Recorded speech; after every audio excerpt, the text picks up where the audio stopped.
Welcome to the a16z podcast. I'm Michael Copeland. In this segment of the podcast, Stanford's Bethany Coates and a16z's Lars Dalgaard talk about how he found a place in technology with a non-technical background and why, as uncomfortable as it may be for himself and others, Dalgaard always opts to discuss hard truths from the get-go. The discussion you'll hear happened with the participation of a room full of military veterans who are part of the Breakline program, an education and hiring initiative designed to help veterans transition into post-military careers. Okay, everybody, we're going to get started. It's really my pleasure to have my friend Lars Dalgaard here to chat with us today. Lars is a Stanford alum. He founded and ran the company SuccessFactors, which he ultimately sold to SAP, and he's now an investor here at Andreessen Horowitz. And we're going to have a wide-ranging conversation, and then we'll open it up for some Q&A as well. Lars, I'd love for you to share with this group. We have a group of distinguished veterans here, and you came to the tech industry, but you weren't a technologist. That's correct. Mm-hmm. And so can you talk about your kind of introduction to the field and what you brought to the field and how you also shored up some of the skill sets that maybe you didn't have in order to be successful? Yeah, so first of all, let me just say I want to thank you all for your service for the country very, very much. I'm sure you hear it a lot, but I don't think you can hear it enough. So I'm also an immigrant. I came here about 17 years ago. And I literally knew nothing about tech, but I had a huge love for it. And what's very clear is that there's nothing in the world in the future that's not going to be done with tech and software. So, looking around at where you are in your life and your career and your age, I think you're perfectly timed for it. Like there's not a late time for this. And I thought I had missed the internet. I was 30-something, and I literally thought I'd missed it. No matter how little you know about tech, you can really get to know tech. People have all these insecurities that somebody's told them in middle school or whatever. Like, honestly, if you have a passion and you have an idea on a product, you can go there. You can get to know a lot of it yourself through proxy, but guess what? If you're not a programmer, you can hire some.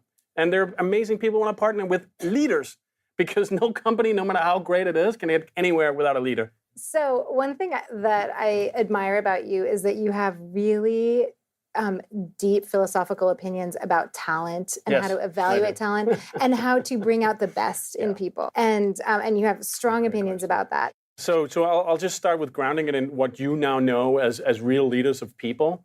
Yeah, I cannot underestimate how important that is in Silicon Valley. What you know about leading people and how you have understood that, and you've obviously, you weren't born leading people, nobody is, but you learned a lot about the differences in people and different types of people in different situations can end up doing very different things. One of the biggest issues I run into in tech companies, no matter how big they are, how successful, how great they are, is there's no time for not having a real conversation about this is how you fucked up and this is not going to work. Let's figure this out together. Like that type of a conversation is a conversation that most leaders in Silicon Valley are afraid to have because they've never experienced it. And so they had all the good stuff. Like I remember one guy saying it perfect to me. He was so honest. He was just grown up in these fabulous companies that never had anything wrong. And he said, if I go in to fire someone, they end up coming out with a promotion. Mm-hmm. And he really meant it. And that just would never happen for you guys, right? I mean, you know what it's like to say, this shit wasn't working, and this is a problem, and this is going to break down what we're doing if you don't fix this. Like immediately. And let's put an action plan together, how you're going to fix this, otherwise you can't be part of this organization going forward. Frankly, the best part is the humanity of it. You owe it to the person. And they know themselves. If you do it with respect, when you're done, like you don't have to sit there and put them down. You just say, listen, this literally doesn't work. Like, let's figure out what to do. Don't you agree? Then you're treating them with respect, and it's going to be an amazing experience for them coming out of that meeting. So I'd love for you to talk a little bit more when you're evaluating in an interview. Well, I think that what happens in an interview situation, what happens that's very important is that it's an emotional contract. Mathematically, it's one interview. I'm going to meet with this person 600 times in the next 5 years. Who cares? Oh, maybe it's 2% more important. I think it's like 90% more important, that first interview, because you create an emotional contract with that person forever. And there's no one in the world that can't go back to that first interview and remember exactly, well, you said this and I said that. And you can go through all these battles together. And then when you come out on the other side, it still goes back to, well, remember when you hired me? It's something very funny that isn't really played up in books, but it really is how it works. So your New York Times interview, one of the things that you said, it was something like, Like, what have you learned from your mom? I don't ask it in the first minute because then it's useless. I ask it like 20 minutes in because you've built some rapport and they know who you are and how real you are, and that's what you bring into this game. You're like, this is how we play here. Like, you've set that stage for 20 minutes. And so now when you ask that question, you know it's not a silly question. They know they really got to think about it. And what it means is, for me, I got to try and turn on the emotion so it's as real as I can, as transparent as I can, and certainly in business because it's so frigid and nebulous and weird. I just want to bring out the real humanity and the reality of everyone. We waste so much of our life at work. It's probably the thing we do the most. And so you want to make it fake and like nebulous and weird and protocols that don't matter. Funny thing is, if you bring it there with those interviews and the way that you can understand human beings, what happens on the other side of that, the commitment you get for that. I had 3 different commanders from the SEALs come and speak to us. And specifically in their case, I said, I don't want to hear a word about weapons and stuff like that. I only want to talk about how you relied on each other. And that's what they talked about. And that was kind of the discipline that we brought to the game. Let's switch gears a little bit. So I heard a little birdie told me that you're called the closer at Andreessen Horowitz. I'm just wondering if you could shed some light on why that's your reputation here. I don't know why that made me sweat, but it did. No, I think, it's like what I'm really good at is being very crisp on what this could become and why I believe in the people that are doing it. If I believe in them. If I don't, I can't fake it. So I want to switch gears again and talk about moments in your life where everyone was saying no to you when you were trying to get a job. And then when you were trying to get funding for Success Factors, and how many VCs turned you down? 73. 73 VCs turned you down. Yeah. And so you had to 3 called me an idiot. No. 3. Oh, only 3? Yeah. So you had to push really hard through a lot of adversity. And that's going to happen with the veterans in the room when they're going out trying to pursue their dreams. That's a very real issue. Yeah. How do you handle that? I think that ties into which company. I mean, if you start a company, it's very different. I understand that how many people are thinking about it? Not a lot, right here. You think about joining a company. How many are thinking about starting one? 4 or 5. Okay. So there it's a lot different, right? And what I would strongly recommend, on the most extreme thing I could give you as a benchmark for, is pick something you really believe in.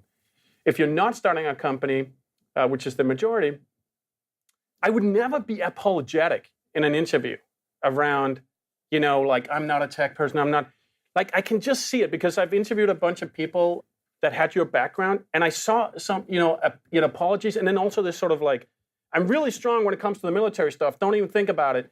But on this other stuff, sure, you're the boss, whatever it is. And that will just not put you in the position that you need to be in. So I would have the natural confidence of, I fucking know leadership. But I'm interested in this industry, and this is why. And I've done my research, and this is what I know about you, and this is what I know about the industry. If you can begin to create a dialogue in that interview around this is how leadership, in my mind, happens. What do you think leadership is? How do you think about leadership in this company? Because that's got to be your super strength, leadership. We have some amazing people in the room, and I'd love for you to hear from some of them, and I'd love to open up to all of you to ask a couple of questions.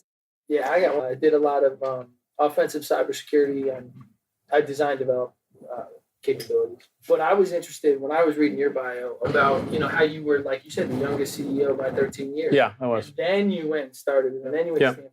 I want to hear how you got to, I love the tech side, but how did you get there in the first part to rise up through? You mean at Unilever in that company? Wow. Yeah, that was insane.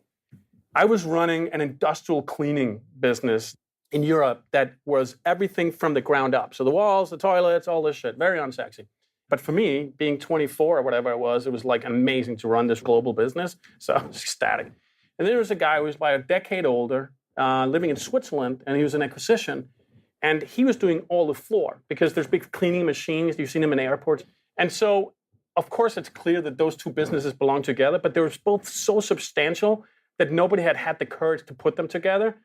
And I met with him one day in Switzerland where his office was. Mine was in Holland. And I said, why don't we put these things together? Does it make sense for a customer to call you when they want to clean the floor and me when they want to clean the walls? It's insane. And his first question was the absolute wrong question was, well, who's going to lead it?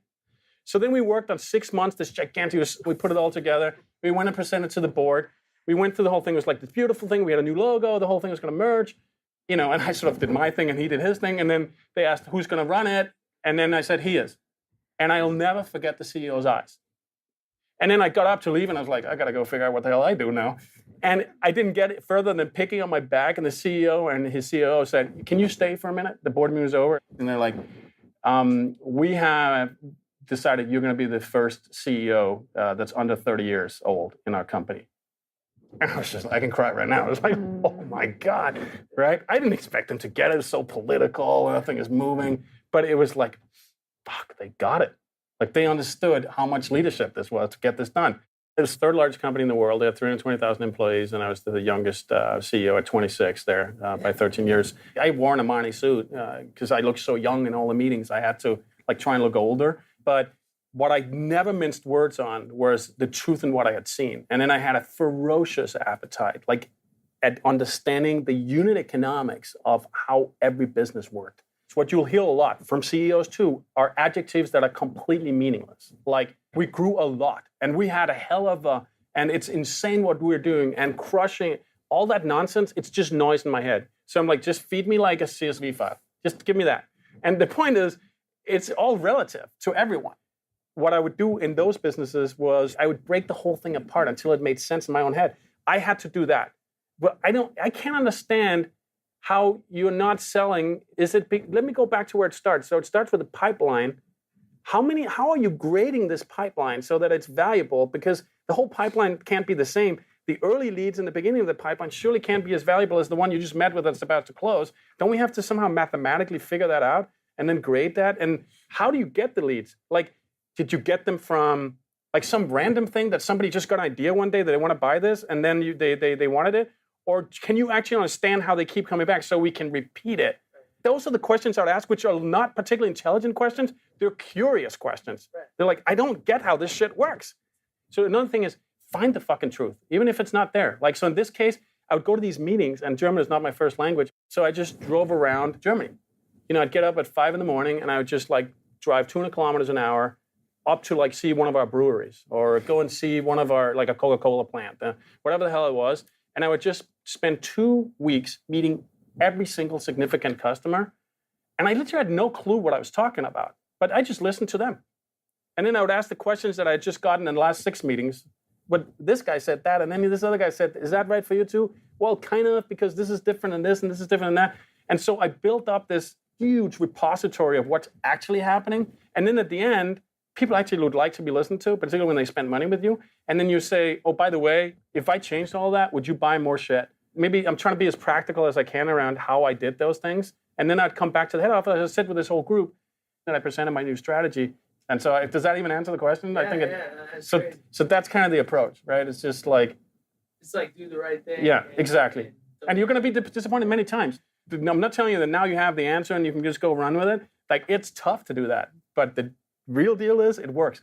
Even more important than that, it makes you feel fantastic. Mm-hmm. And you show up every morning with endless energy because you know you're doing the right thing. And the other thing that happens is the people in the room, they just want to be part of it. Like, oh my God, this is so refreshing. This is the real shit. Let's take one more question. Any other questions? Heather. I mean, you're speaking truth, and I think all of us really are excited that you came and spoke with us today. That's awesome. I'm curious, where did you learn this insight into humanity? Like, did your mom teach you this? Yeah, my mom taught me a lot. You know, I'm beyond grateful to my mom, and I'm paying it back every day in many different ways. My mom, very early on, was just very focused on, like, her key sentences stuff around judgment and bias and all these types of things. And her view is, it's ignorance. Yeah, I'm very lucky with her. Very, very lucky. There's no doubt about it. And I'm lucky with my dad. My dad was all ethics, you know, and very hard work. How did you find this insight into humanity? How do you have that clarity? Yeah, I think I just continue to I used to use an excuse of some very traumatic things that happened in my life later, and everybody I tell that, they're like, bullshit, you had that always. And so I don't know. I always just go to truth, and I'm just amazed at what truth does, even though it's hard. I go a place where I literally, in my brain or my heart or wherever the hell it is, somewhere in here, where it hurts the most, I just go there. And it's like we've trained ourselves to stay the fuck away from that place, but I go straight where it hurts the most. And I talk about that. And it never fails. All these CEOs, they're very, very successful running public companies. They look in the ground, they take whatever they had written, they throw it out, and they're like, I see you and I erase you. Like that's just what happens when people go after humanity. It's just what happens. And so it's so damn rewarding, but it never gets easy. Please thank Lars with me for joining us today.